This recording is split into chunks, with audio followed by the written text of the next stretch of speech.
Hello and welcome to another video from me, Rough Swordsman Wargamer. This time it's something very different. It's not actually an open the box or even a playthrough. More of a how-to.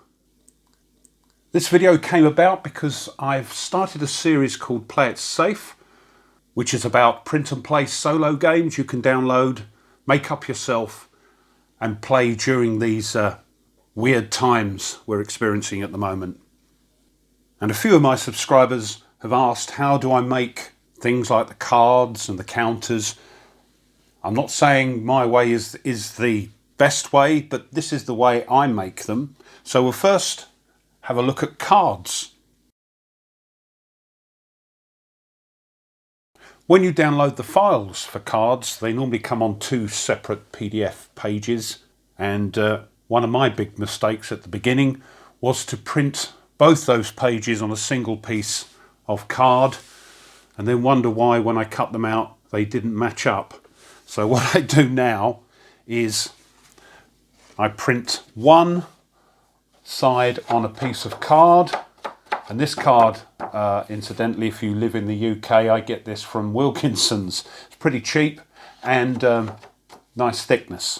So we get one side printed on that, and then the other side I print just on paper. And what I do then is to cut out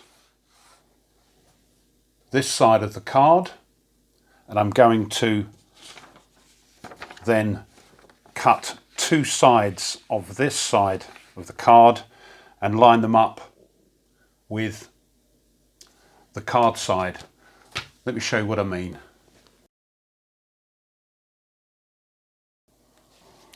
So here we are, and all I do now is just trim off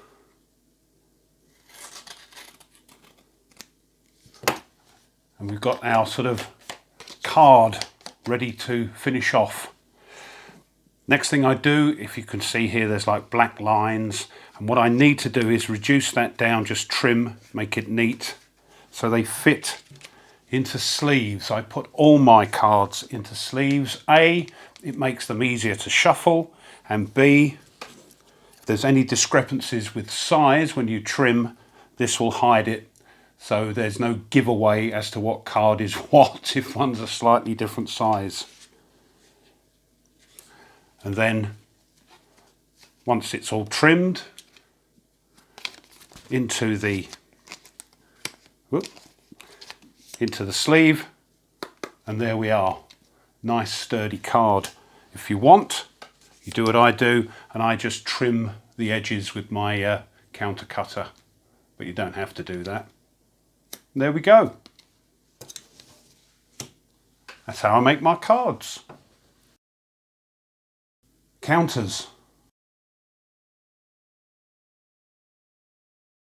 As for counters, all I do is print out the sheet onto A4 and then stick that. Sometimes I may cut it in half to make it easier to stick. The glue that I use, by the way, is just good old Pritt stick. I don't use the pound shop or dollar shop equivalent because that tends to sort of lump up, whereas Pritt stick doesn't tend to do that. And then I stick it onto this stuff, 2mm card, which I got off of eBay. Not the cheapest option, but I'm not a great fan of the cereal box method. I like my counters to have a bit more oomph. And that's how I made the tiles for Airborne in my pocket. But being double-sided, I had to use the method for the cards and stick the other bit on the other side. But for normal counters, it makes a nice thick counter that you can use and pick up easily. I've trimmed the edges and I'm quite pleased with those. And that's counters. Maps, on the other hand, can be a little bit more awkward. If the PDF is sized for A4, which is the standard size in the UK, then it's not a problem. I just print the map out onto card, and that's going to go under a piece of plexi anyway. A little bit of jiggery pokery is required for American sized PDFs. Their standard size, I believe, is 8.5 by 11 inches, which on A4, the problem isn't this way. This is more than 11 inches. It's this way. It's just, I think, quarter of an inch, half an inch less that way. So we have to adjust before we print and try and get as much print area as we can. But that does result in you losing a little bit on the map. And if you can see here, these hexes are slightly squashed as compared to these, but it's such a little amount that it's not a problem. And in this particular game, we had to print out 2 of these, but say a little jiggery pokery and a little bit of biro here. Once that's under plexi, that'll be fine. And that's how I do my print and play stuff. There we are, how I do my print and play components. As I said at the beginning, this isn't the best way to do them, it's just the way I do them. So I hope that's been of help and encourages you to have a go at these print and play games, a lot of which are solo and a lot of which are free. Some aren't, and I'll be highlighting some of those in my series Play It Safe. But if you're prepared to do the work, you can get full retail games at a fraction of the cost. If it has been of help, please consider subscribing to the channel, pushing the like button of this video, and the bell that'll tell you when I upload stuff.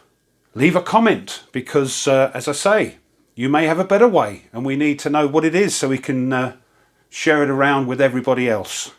And talking of sharing, share the video. And if you really like what I do, well, you can always show your appreciation for the channel by buying me a coffee.